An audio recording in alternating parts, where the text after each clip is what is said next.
We are on chapter 3 this week in the Guhyagarbha Tantra text. And so in this chapter, it's basically a summary of the life of Buddha and kind of an overview of Buddhism generally. And so he begins with the phenomena as the arrangement of light. And within that talks first about what he refers to as the common vehicles.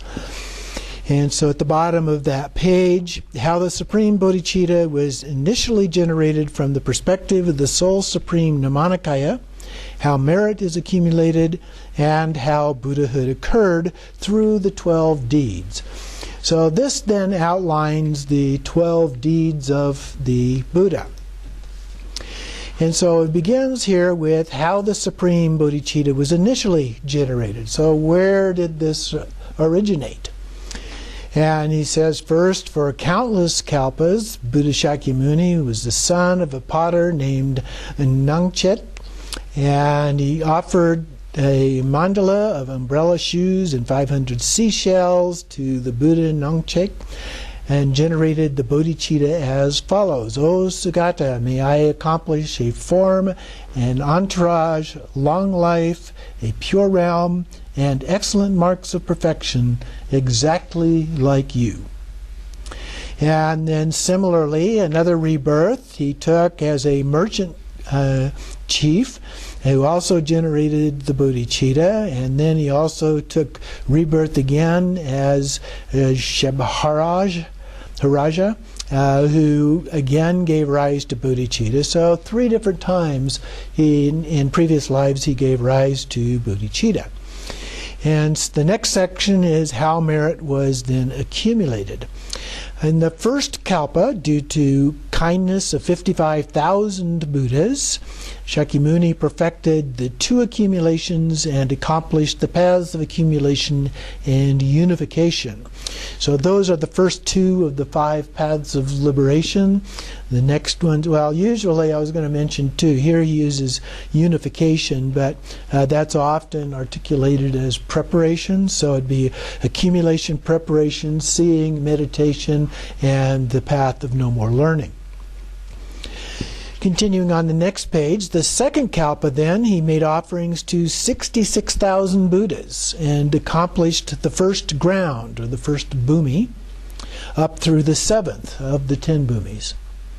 And then the third kalpa, he accumulated the root of virtue in the presence of 77,000 Buddhas and accomplished the 3 pure grounds. So these would be the 8th through the 10th bhumi.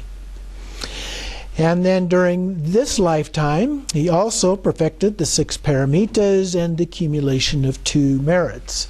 Those would be the ordinary and supreme, the different cities, the supreme city, of course, being wisdom or enlightenment. So this means that generosity, ethics, or discipline in the text, and patience are synthesized as cause, essence, and branch for training in surpassing discipline. Concentration corresponds to the mind, and prajna is training in the surpassing prajna. Perseverance supports all 3 trainings. The first 5 refer to method, and then prajna to wisdom. Through method and prajna together then, the obstructions of passions and cognition will be purified. So now he goes through the actual 12 deeds. So the first deed was, according to the belief of the Shravakas, initially the Buddha was an ordinary person who possessed keen faculties and was bound by every form of bondage. So this in his ordinary life, the bondage of samsara here. In his final rebirth in samsara, he became enlightened. For the great vehicle, or Mahayana, it is asserted that the Buddha's awakening occurred in the purest Akanishta, the highest of the pure realms, after which, in a manner of awakening, he was revealed in Jambudvipa, or Zambaling, which is the human realm, in the southern continent. Then down in the middle of the page, hence, among the 12 deeds, the first 5 and the last one are in harmony with the appearances of the world, designated worldly deeds. The remaining 6 are explained as transcendental deeds. Ultimately, each deed is only transcendental. Okay, so it depends on the view that you're using in order to understand this. And we've seen this before when we were looking at the difference as we moved from the Hinayana to the Mahayana. The Hinayana looked at the Buddha as an ordinary human being who achieved enlightenment, whereas the Mahayana treated him more as some kind of a mythical being, if you will. So the first of the 12 deeds is the departure from Tushita, or sometimes referred to as Tushita heaven. First, at the conclusion of the 3 kalpas, the Buddha took rebirth in Tushita. At that time, the sound that could be heard from the instruments of the gods was, from the quote, "You possess the power of recollection, limitless intelligence and radiant wisdom, unrivaled strength, a great skill in sportsmanship. Please recall the prophecy of Buddha Dipamkara." And so based on this request, he took his seat on the lion throne and spoke, "12 years from this day I shall depart for Jambudvipa." And then several of the divine ones replied, "That is not a good plan." Uh-oh, we're in trouble here. At present, Jambudvipa is in upheaval due to 6 heretical teachers. This refers to the teachers of the other traditions in India. So if you were to go there, there would be no benefit. Not only that, the splendor of Artashita would fade. The Bodhisattva replied, "Let the musical instruments resound." When the Bodhisattva blew the conch, the sound was so overwhelming it was as though all phenomena were quelled. Then he spoke, "This is a sign that I will tame those heretics." Number 2, descent and entry into the womb. So he then installed Maitreya being the Buddha of the future, as his representative. Through pure vision, chose 5 circumstances and decided to depart. Seeing the continent, Jambudvipa, by seeing time, seeing the caste, the royal caste into which he would be born, seeing his father, and seeing his mother. So those are the 5 circumstances. Then he opened the door to the doctrine and taught the subject for entering the Dharma and cleansing the causes of death in 108 different categories. And then in the quote, starting down a few lines there, "No matter how much joy there is as a God, it all comes from the intentions of mind. All glory and abundance originate from the root cause of virtue and are the results of positive action. This must be replenished, or your previous virtues will be exhausted, and whatever non-virtue has been accumulated will mature into suffering. Alas, there will be the plunge to the lower realms." So remember, he's talking to the gods here, and in the god realm it is said that they've accumulated great virtue, which is how they got there in the first place, but then they kind of have this sense of arrogance about them, and they lose track of the fact that that's going to end someday, and then when it does, they're going to plunge down into the lower realms at that time. So he's giving them a warning here. So having done that, he says, "My friends, how should I appear?" And then a child spoke up and said, "It states in the Vedas, with the supreme body of a 6-tusked sacred great elephant covered by a net of gold, with a bright crimson-colored head, extremely attractive, possessing an excellent gait and a noble form, thus departing and emanating in this way would be suitable." So he's looking at an appearance that has been articulated in the Vedas here as a possible option. And so at the end of the final month of spring, the full moon day of Sagadawa, while Queen Mayadevi was practicing fasting purification, the Bodhisattva entered her body on the right side. She dreamt that this had occurred and reported it to the king. Her womb then manifested as a celestial palace, bringing limitless benefit to beings. Now you'll notice as we go through these stories here that some of the details are different than other stories that we may have heard or discussed in other classes and so forth. So there are some variations here in these. For example, some of the stories talk about the elephant being a dream, and that then from the dream they went to talk to some of the spiritual authorities to get an interpretation of that dream. Here it's a little bit different. The third one then is taking birth. 10 months later, in the Lumbini Grove, the Bodhisattva emerged from his mother's right side. He stood up, took 7 steps in each of the 4 directions. Suddenly, all the flowers in the forest bloomed, and the entire world was illuminated.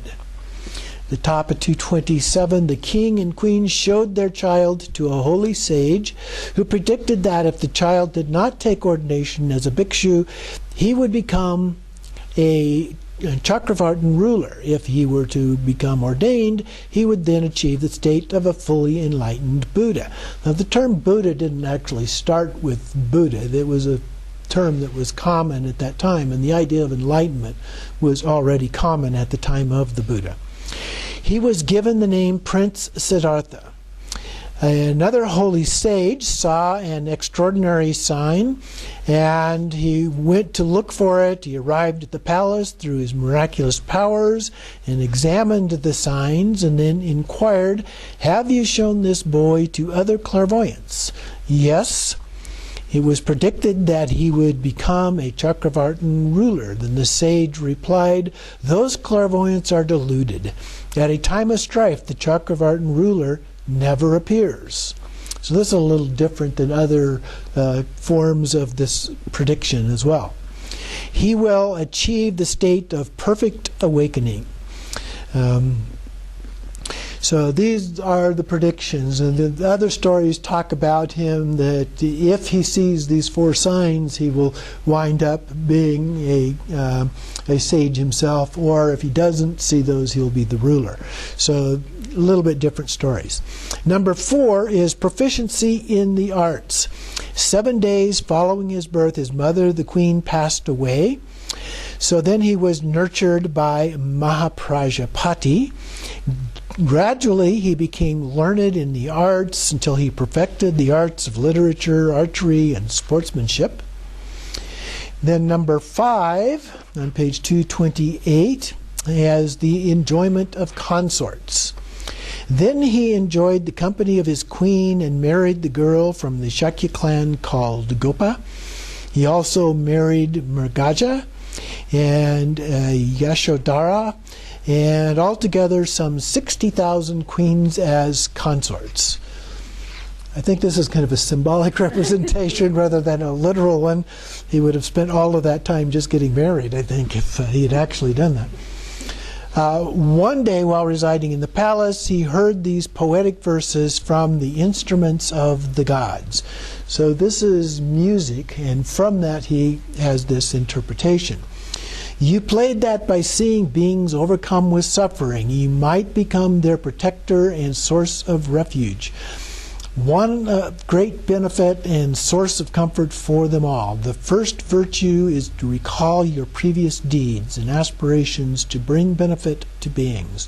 Now your departure from this holy city must be swift. So the next one, number 6, is the ordination. So then the deed of ordination took place after he ventured into the 4 directions of the city and witnessed suffering, birth, old age, sickness, and death. So this is, again, the story is a little bit different than what we have seen otherwise. In Rajagura, he studied voidness. In Vaishali, under Aradaka Lama, he studied the realized and realized the samadhi that leads to the peak of existence. So the two different gurus that he studied on was not satisfied with having mastered those, and then went on. So where he went on is in number 7, enduring hardships. So he went to the banks of the river Nirajana and endured hardships as an ascetic for 6 years.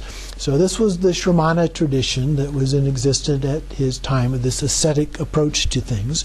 So with 5 others, he went and did this for a period of 6 years. Then, according to tradition, for the first 2 years he ate only a single grain of rice each day.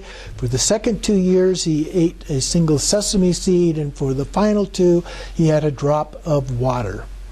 And then the gods pleaded with him, "You will die and leave the 3 worlds to suffer without protection."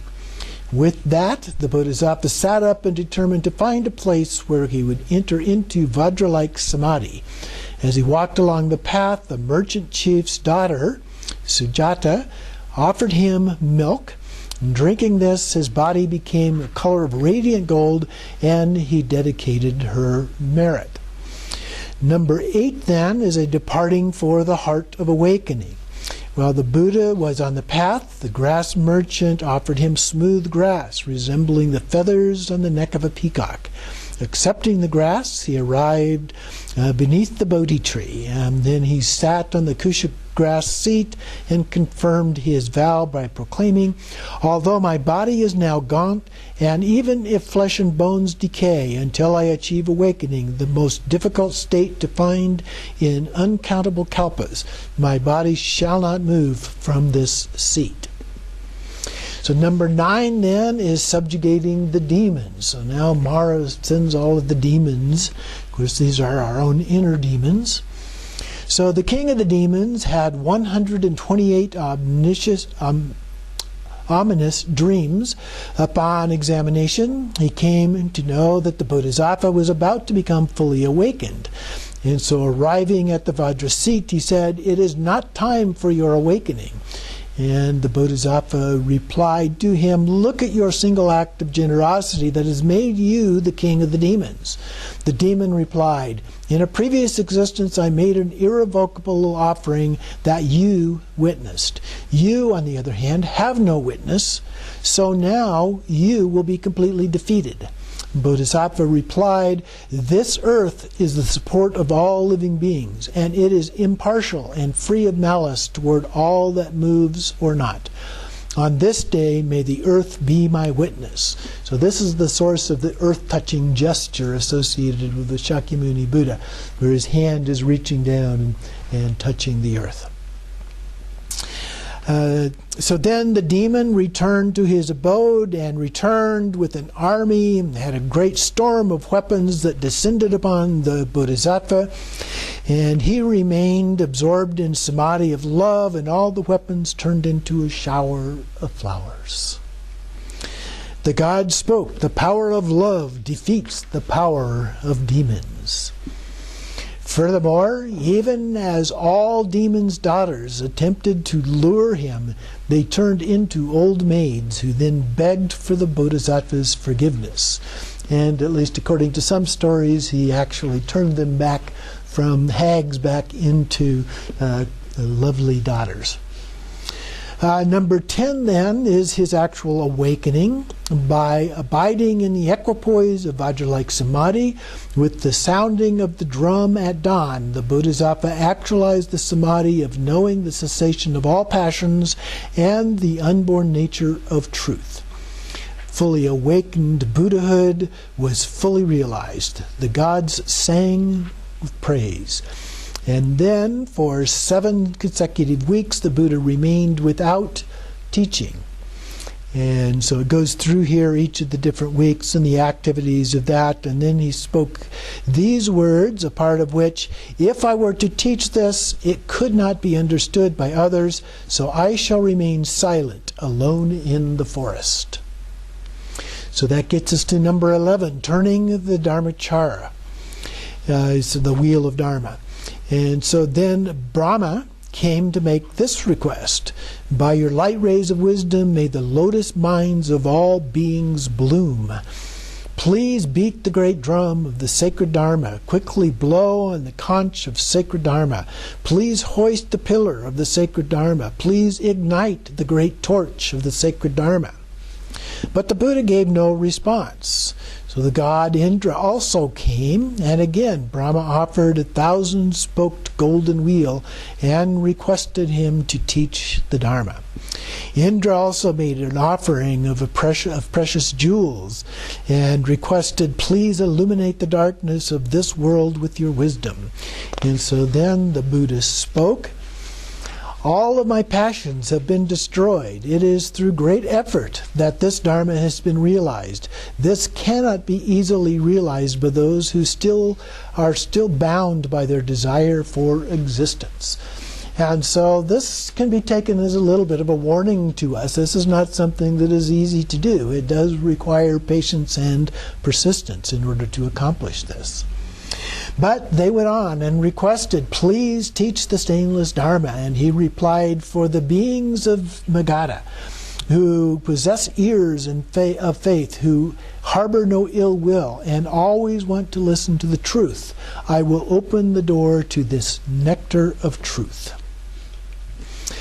And so then he arose, and they asked where he was going to do this. He replied, in Varanasi. The holy land of Varanasi is the sacred place of all previous sages. And so he went and he taught the Four Noble Truths to the 5 excellent ones. These were his 5 previous companions that he met along the way there. And then they achieved arhatship. Then at Vulture's Peak, he turned the Dharma Chakra on the subject of freedom from characteristics, emptiness. And in the abodes of the gods and nagas, he turned the final wheel of the subject of the certainty of genuine truth. And that would be Buddha nature. So first, he talked with beginners that are able to, and this emphasized the renunciation of samsara and what is to be abandoned, as well as various antidotes for doing that. In the second turning of the wheel, he emphasized the antidotes leading to the abandonment of samsara, an end to attachment on the path, and the like. And then in the final turning, he described innately abiding nature of all knowable things. In addition to these, the teachings can be described as the 3 baskets. So that would be the Abhidharma, the Vinaya, and the Sutras, are the 3 baskets. And the 3 trainings, which is the ethics, meditation, and wisdom, or the greater and lesser vehicles, the Mahayana and Hinayana. So then we get to the last one, number 12, the parinirvana. The final deed was when the Buddha was either 80 or 82 years of age. In Kushinagara, he passed into nirvana beneath 2 white sandalwood trees. And to tame the minds of those with strong tendencies toward eternalism, the Buddha's wisdom mind passed completely beyond sorrow. They cremated the Buddha's sacred body and divided the remains into 8 portions, some of which then got further subdivided into a variety of locations. But there are 8 particular locations, and I don't know if they've actually located all of those in India or not, where the relics, there are some of the relics in each of those 8, but some of them got shared with other places, and there are stories about them being spread throughout other areas as well as a part of that. So that's the end of what he refers to in the commentary here as the common vehicle. And so now he talks a little bit about what he refers to as the uncommon vehicle. So here, first he starts with Samattabhadra. While never wavering from the Dharmakaya, arises as the Sambhogakaya, and by virtue of compassion appears as inconceivable emanations. Particularly 1,000 Buddhas and so forth are said that will appear. And then in the Tantra, Wisdom Equal to Space, it states, the last line there, 1,002 kayas will appear. Additional 2 kayas are references to Manjushri and Vajrapani. In the Uttara Tantra, starting on the second line there, the diversity of Nirmanakayas will never waver from the Dharmakaya and transfer from Tushita. So these will come from the Tushita heaven. Continuing on page 238, at the top in the Sutra of Great Bountiness of the Buddhas, it states, when the moon arises, countless reflections will appear in bodies of water, yet the moon never multiplies. So it's using that as a metaphor about how can one entity multiply into different forms. Well, it multiplies into different forms in the same way that a moon can be seen in many different bodies of water as multiple reflections.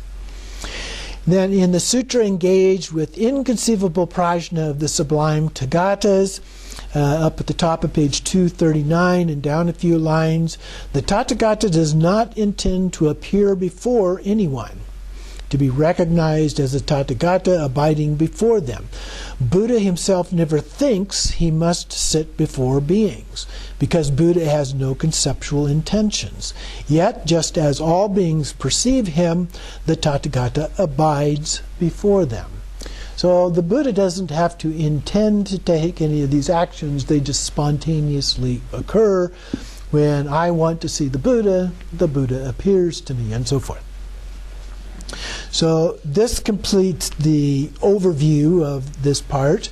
So we'll take a little break here.